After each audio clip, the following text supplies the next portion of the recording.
Niteka n'umunezero ntangere byo gusubira kwa namwe mwibanywanyi mukurikira imbonesha kure yacu ari no yanyu shiramatsiko TV. Nimbonesha kure imwe rudende dushikiriza inkuru n'ibiganiro utaronka ahandi. Twabateguriye amakuru ahambaye cyane ari kuvugwa hagati y'umubano w'u Burundi n'u Rwanda nyuma yaho leta y'u Burundi ifatiye ingingo ibabaje kandi iteye isoni yo kugara imipaka yose ibahuza n'igihugu cy'u Rwanda. Ibyababaje abarundi batari bake ndetse n'abanyarwanda babona ko iyi ngingo Perezida Ndayishimiye yafashe ari ingingo ije guhungabanya urujya n'uruza hagati y'igihugu cibanyi cy'u Rwanda ndetse n'u Burundi, aho biboneka neza ko ari ingingo ije guteza ikibazo gikomeye cyane. Ariko Martin Niteretse ariko arashikiriza ko iyo mipaka yugawe yavuze amajambo ateye ubwoba kandi anababaje, aho yavuze amajambo yerekana ko ariko arahamagarira abarundi kugirira nabi abanyarwanda bari mu Burundi, amajambo ataranejeje abarundi canke se abanyarwanda babona ko ibintu atari uko byagakwiye kugenda, kuko Martin Niteretse yavuze ko ata munyarwanda n'umwe bakeneye ku butaka bw'u Burundi. Benshi babona ko ibintu byabigiye kuba bibi nkuko byagenze mu mwaka wa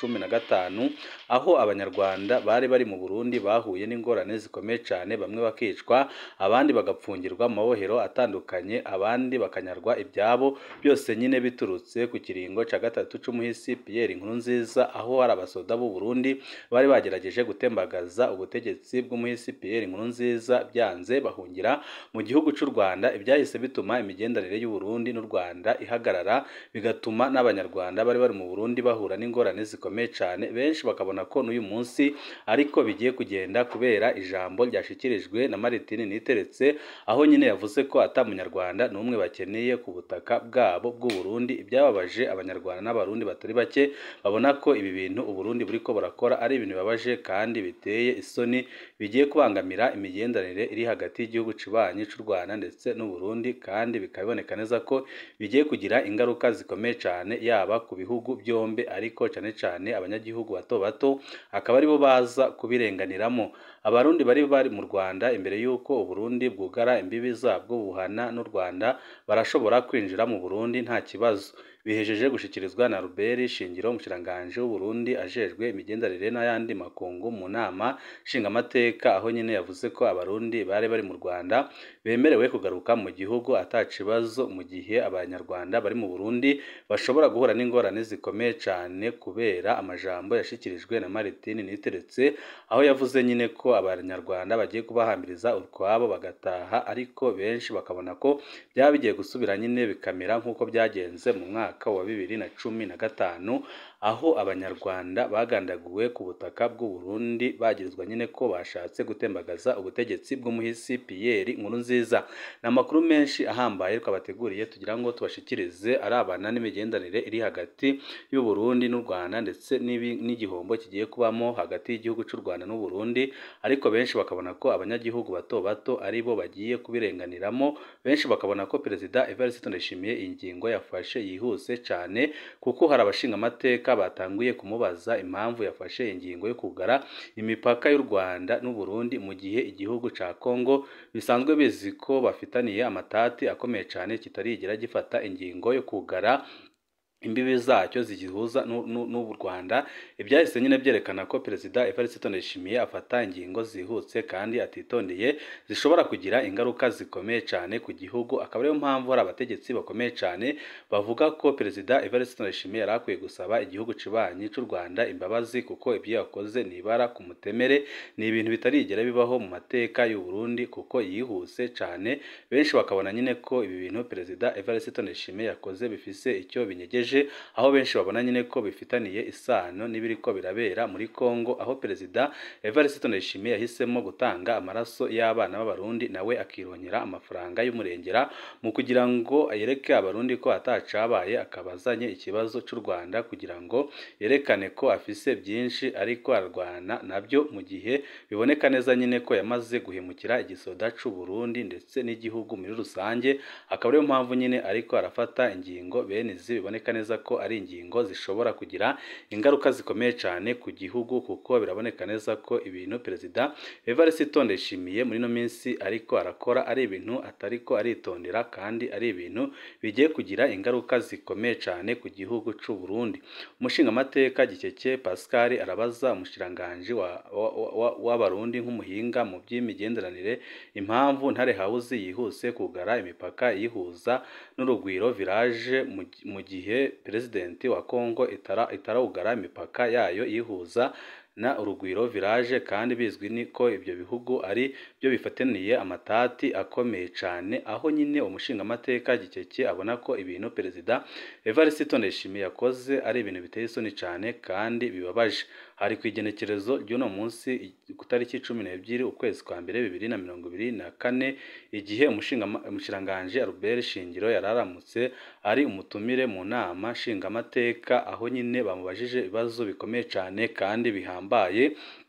yerekana neza ko abashingamateka batasobanukiwe n'ingingo Perezida Evariste Ndayishimiye yafashe kandi benshi bakavuga ko bifise ikintu binyegeje gikomeye cyane kuko benshi bemeza ko impamvu Perezida Evariste Ndayishimiye yafashe ingingo ari uko yatewe isoni n'ibyo ariko arakorera muri Congo aho ariko arifatanya na FDLR yagirizwa gukora ihonyabwoko mu Rwanda byose nyine bikaba biriko biramutera isoni agashaka ikintu gishobora kwibagiza ibyo bintu ariko arakora kandi biboneka neza ko ari ibintu biteye isoni bishobora no kugira ingaruka ku gihugu zihambaye cyane. Benshi mu Barundi bakavuga ko Perezida Evariste Ndayishimiye igihe cyari kigeze kugira ngo atange imihoho kuko biboneka neza ko atazi kurongora igihugu cy'u Burundi kandi biboneka neza ko ataho ashobora gushikana igihugu cy'u Burundi mu gihe ariko arigenza gutya. Ariko amakuru nyine ava mu ibanga ava muri CNDD akemeza ko ibi bintu Perezida Evariste Ndayishimiye yakoze bigiye korohereza rwose abashaka kumutembagaza ku butegetsi kuko bagiraga ikibazo kubera ko yarafitaniye imigenderanire myiza n'igihugu cy'u Rwanda. Mwaranabyumvishe mu rubanza rwahoze ari umushikiranganji wa mbere w'igihugu cy'u Burundi General Alain Guillaume Bunyoni aho yagaragaje ko telefoni ziwe zumvirizwaga n'igihugu cibanyi cy'u Rwanda amaze amakuru agahabwa Perezida Evariste Ndayishimiye. Ibyerekanye nyine ko General Alain Guillaume Bunyoni yashoboraga gutembagaza ubutegetsi bwa Perezida Evariste Ndayishimiye ariko akabangamirwa n'igihugu cibanyi cy'u Rwanda. Ariko ibyo byose Perezida Evariste Ndayishimiye ntiyigeze abirebaho ahubwo yahisemo kujya kwifatanya na FDLR muri Congo ibimuteye isoni agahitamo no kugara imipaka ihuza u Burundi n'u Rwanda ariko bikaba bigiye kugira ingaruka zikomeye cyane yaba ku bihugu byombe ndetse no ku butegetsi bwiwe kuko abamurwanya binyegeje mu mugambi uri ku butegetsi CNDD baravuga ko bagiye kuronka imbaraga nyinshi cyane kandi bagiye kuronka ingufu zikomeye cyane. Benshi bakabona ko Perezida Evariste Ndayishimiye ahejeje kwita mu mutego ukomeye cyane kumva yahisemo gufunga umupaka uhuza u Burundi n'u Rwanda ni ibintu bishobora kumukwegera akarambaraye kuko abanzi biwe bagiye gukoresha ingufu zikomeye cyane kugira ngo bamukure ku butegetsi kuko n'abarundi isinzi baramaze kubona ko Perezida Evariste Ndayishimiye ataho ashobora gushikana igihugu cy'u Burundi kandi barabona neza ko yananiwe gutwara igihugu cy'u Burundi. Akaba ariyo mpamvu benshi bavuga ko Perezida Evariste Ndayishimiye ingingo yafashe ari ingingo ikomeye cyane kandi ari ingingo igiye kumugiraho ingaruka zikomeye cyane kuko baravuga ko yitaye mu mucanwa ukomeye cyane kuko abamurwanya bagiye kugira imbaraga zikomeye cyane. Wa munezero twagira ubaye uw'amezi 15 yonyine Uburundi bwugaye imbibi zo hasi buhana n'u Rwanda. Abarundi n'abanyarwanda twari twanezerewe cyane aho Perezida Ndayishimiye yugururira imbibi z'u Burundi muri Nyakanga 2022 indwi zitatu inyuma y'ibogozwa rya General Bunyoni yafatwa nk'intambamyi ikomeye cyane. Imbibi zari zugawe mu kiringo cya gatatu cya Perezida Nkurunziza. Ndabibutse ko u Rwanda rutari rwarigeze rwugara imbibi ruhana n'u Burundi ariko n'uyu munsi ntirwegeze rwugara imbibi zarwo ariko Burundi bwo bwahisemo kugara imbibi zarwo ariko bikaboneka ko ari ibintu bifise ikintu gikomeye cyane binyegeje kuko Perezida Evariste Ndayishimiye ibi ariko arakora birateye isoni cyane kandi bigiye kugira ingaruka zikomeye cyane ku banyagihugu b'ibihugu byombi. Abarundi n'abanyarwanda twari twanezerewe cyane tubonye ifoto ya Perezida Kagame mu biro bya Perezida Ndayishimiye muri Ruhuma 2023. mu nyuma hakurikira urugendo rwa Angeline Ndayishimiye i Kigali muri Mukakaro 2023 n'urwa Jeannette Kagame i Bujumbura mu mezi aheze. Naho bitahora bivugwa imigenderanire y'u Burundi n'u Rwanda yasubiriye gutosekara kuva abasoda b'u Burundi batanguye gupfira muri Nord Kivu aho bagwanira hamwe n'umuhari FDLR w'abanyarwanda bagirizwa ko bakozeho nyabwoko mu mwaka w'1994 mu Rwanda. Akaba ariyo mpamvu nyine byateye isoni zikomeye cyane Perezida Evariste Ndayishimiye kubona yarifatikanije na FDLR kandi FDLR yagirizwa ibyaha bikomeye cyane. Mu gihe Ndayishimiye yari yaje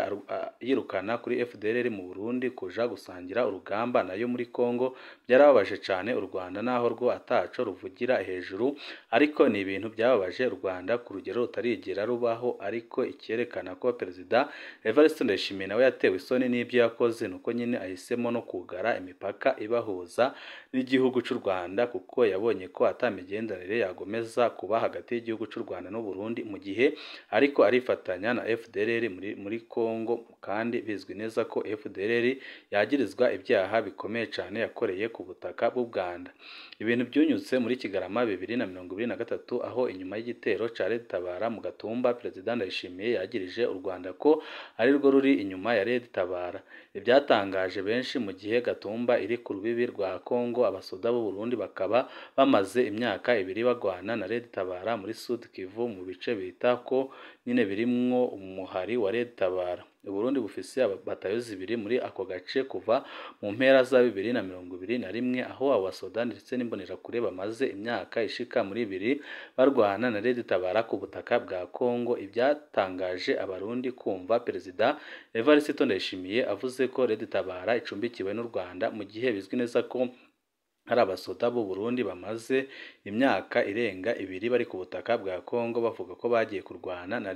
Tabara. Perezida Ndayishimiye arafatanya Tabara n'abashatse gutembagaza ubutegetsi muri 2015 mu gihe uwo muhari wavutse witwa Fronabu Tabara muri Rusama 2011. Kuva uvuka wamwe ukorera aho nyine muri Kongo.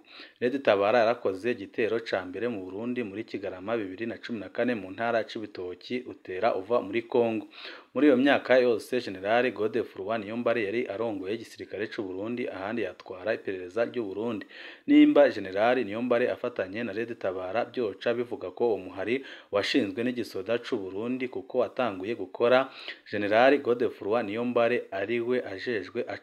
arongoye igisoda mu gihugu c'u Burundi, mu nyuma ajezwa iperereza mu gihugu cose. Ibyo Perezida Evariste Ndayishimiye avuga urumva ko bitandukanye cyane n'ukuri, kuko biratangaje kumva Perezida Evariste Ndayishimiye avuga ko uwo muhari Tabara ari uwo bagerageje gutembagaza ubutegetsi mu mwaka wa 2015 mu gihe bizwi neza ko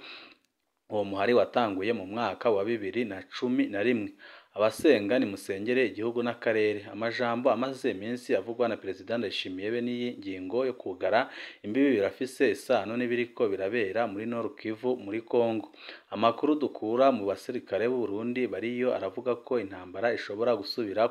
kubuka ku rugero rukomeye vuba cyane. Aho ni mu gihe Perezida Kisekedi yari yiyamamaje avuga ko azotera u Rwanda. Bishitse amajambo duherutse kumva mu Burundi azoba icirwazo cyo kwinjira muri iyo ntambara. Benshi baravuga ko Perezida Evariste Ndayishimiye aramutse avuze ko agiye gukora intambara ku gihugu cibanyi cy'u Rwanda yahura n'ingorane zikomeye cyane. Akaba ariyo mpamvu abarundi batandukanye bamusaba guheba iyo ngingo yafashe, amaze agasaba ikigongwe ku gihugu cibanyi cy'u Rwanda, kuko ibintu nk'ibi birateye isoni kandi birababaje cyane. Hagati aho amakuru y'ibanga dukura muri bansi Ndayishimiye muri CNDD yo avuga ko babona urwango n'u Rwanda nk'akaryo keza ko kubafasha umugambi wabo. Ndabibutse ko mu rubanza Igitega General Bunyoni yagirije u Rwanda ko rwahaye Perezida Ndayishimiye amakuru ajanye n'ibyo Bunyoni yaganira n'abantu. Mu yandi majambo, Bunyoni afata ko u Rwanda rwamunoneye umugambi wo gutembagaza ubutegetsi, ariko benshi mu binyegeje mu mugambi uri ku butegetsi bashaka gusambura ubutegetsi bwa Perezida Evariste Ndayishimiye bavuga ko ibi bintu bigiye kubabera byiza cyane, kuko bagiye kurwanya Perezida Evariste Ndayishimiye ataco bikanga. Akaba ariyo mpamvu benshi mu Barundi bakunda Perezida Evariste Ndayishimiye bamuhanura gufata ingendo yafashe, ahubwo agasaba imbabazi igihugu cy'u Rwanda kugira ngo umubano wongere ushoboke kandi akitandukanya n'ibyo ariko arakorera muri Kongo, aho ariko arifatanya na FDLR mu gihe FDLR yagirizwa n'u Rwanda ko yakoze ihonyabwoko mu mwaka w'1994. 2024 ishobora kuba umwaka utoroshe mu karere kuko ibi bintu birerekana ko bishobora guteza ikibazo gikomeye cyane.